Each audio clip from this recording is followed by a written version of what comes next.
The Soviet government never allowed Lykov to be bored. Many old believers during collectivization entered atolls and remained in the area of their residence, led the same way of life. The authorities were not very interested in such people. But Stepan, Karp and Evdokim Lykov stayed away from the Stalinist government. Apparently for this they had good reason. Neighbors and friends condemned Lykov's actions, considering sinful, and advised them not to run, to live like everyone else, not to torment the family. Now I'll tell you about all the cases by year, when hermits or security officers met hermits in the taiga. And at the end of this video I'll tell you what, in the opinion of Agafya Lykova, was in her life the most difficult of all the hardships suffered. Therefore, watch the video to the end. And I'll ask you to subscribe to our channel with a button under the video, who has not done so yet. And press the bell so as not to miss new videos. And we will continue. In 1934 the brothers Evdokim and Karp were digging potatoes. By the way, they were under the food ban of the Old Believers. Employees of the reserve received an anonymous letter on Evdokim stating that he was helping the White Guards in civilian service and came to find out. After the cry of the inspectors, Evdokim rushed to the house. Karp remained in place as ordered.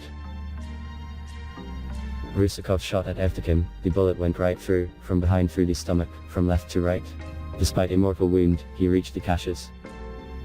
Later, a bear opened his grave and almost destroyed the corpse. In 1937, employees of the Agafya again visited the Lykovs with questioning.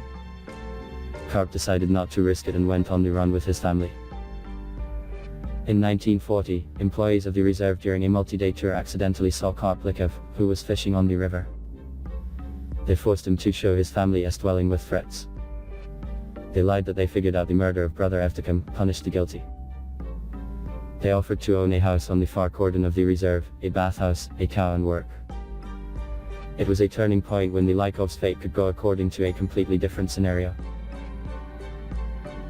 Lykov promised that having dug up a potato, he would transport the family to the cordon. In the fall, he actually brought in the boat the first batch of dug up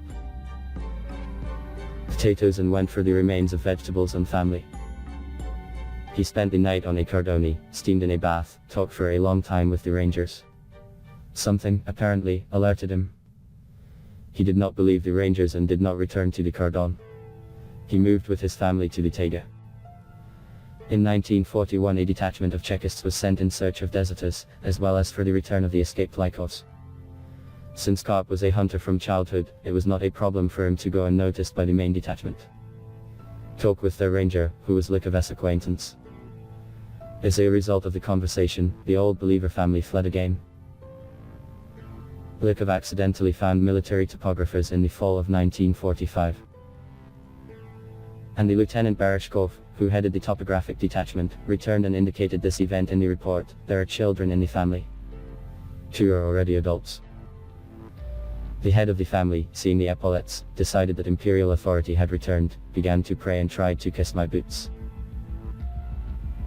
This report, naturally during the Usur, was not advertised. In 1946, another Agafya detachment set out on a campaign to force the Lykov family to return and to try Karp for not participating in the war. For 17 days, guides and security officers wandered in aimless searches. And the Lykovs went even further, leaving no trace even in the snow. In 1978, geologists from a helicopter noticed them again. But Lykov already understood that times had changed and the investigators were no longer interested in them. Therefore eagerly contacted the world, although completely in vain.